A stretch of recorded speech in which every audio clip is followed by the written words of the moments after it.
हम exercise 13.1 solve करेंगे। Exercise 13 है, उसका टॉपिक है डायरेक्ट एंड इनवर्स प्रोपोर्शन की सीधा और प्रतिलोम अनुपात। ठीक है, एक तो कि दो जो कंडीशन है उनमें जो अनुपात है वो डायरेक्ट हो और एक इनका इनवर्स हो यानी उल्टा हो, कि कोई चीज़ बढ़ रही हो तो दूसरी कम हो रही हो, पहली कम हो रही है तो दूसरी बढ़ रही हो। एक ऐसा हो कि पहली कंडीशन बढ़ रही है तो दूसरी भी बढ़ रही है, पहली कम हो रही है तो दूसरी भी कम हो रही है। जैसे इसमें पूछा है following are the car parking charges near a railway station up to, कि एक रेलवे स्टेशन के पास कार पार्किंग की रेट ये है 4 आवर्स के लिए है 60 रुपीज़, 8 आवर्स के लिए है 100 रुपीज़, ये दिया हुआ है। Check if the parking charge are in direct proportion to the parking time. आपको चेक करना है कि ये जो पार्किंग चार्ज है वो डायरेक्ट प्रोपोर्शन है या नहीं। ठीक है, तो देखिए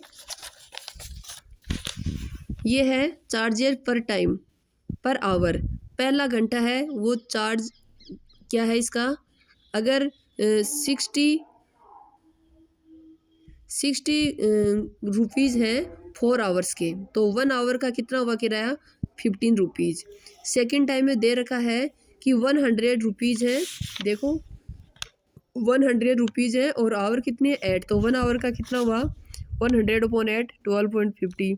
ऐसे थर्ड 140 रुपीज़ है 12 आवर्स के लिए इतना।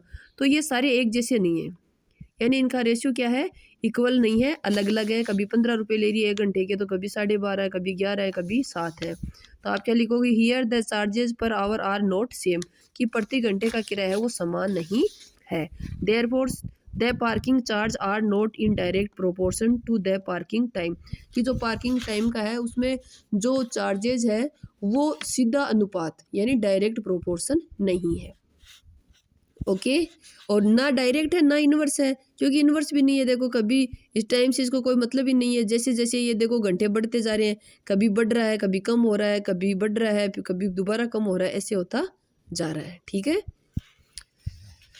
चलो सेकंड क्वेश्चन है, a mixer of paint is prepared by mixing 1 part of red pigment, कि एक कलर बनाया जा रहा है मिक्स करके, एक पार्ट है वो रेड पिगमेंट का है, with 8 parts of in the following table parts of base, यानी कि आधार है 8 पार्ट, यानी 8वां भाग तो कोई और कलर का है और उसका जो एक पार्ट है वो रेड पिगमेंट मिला रहा है। ये टेबल दी हुई है, इसमें लिखा हुआ है।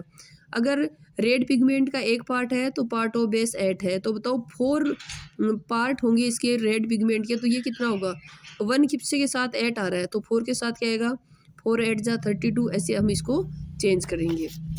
देखिए, let the ratio of parts of red pigment and parts of base be A upon B, हमने ये मान लिया कि ये अनुपात a बटा b है। ठीक है, तो ये है a अपॉन b, 1 है a और ये b है वो क्या है 8 है, इसको हमने k मान लिया। तो सेकंड देखिए 4 है, हमने ये मान लिया इस टेबल में है, ये जो पार्ट ऑफ बेस है ये मान लो अक्स है। अगर 4 रेड पिगमेंट हो तो 4 upon x equal to same आना चाहिए ना अनुपात, तो के आ गया। तो के की वैल्यू क्या है यहाँ 1/8, तो 4 अक्स अपॉन इक्वल टू 1/8, तो अक्स को 1 से मल्टीप्लाई किया, अक्स इक्वल टू 8 इंटू 4 32। ऐसे ही है 7 अपॉन अक्स, अगर 7 है रेड पिगमेंट तो हमने ये मान लिया कि बेस है वो अक्स है, तो वो भी क्या ही होगा, तो 1/8, 7 को 8 से किया 56, ये ऐसा हो गया। तो ये टेबल आगे ऐसी बनेगी, जब 1 है तो 8 है, 4 है तो 32, 7 है तो 56, 12 है तो 96 और 20 है तो 160। ओके।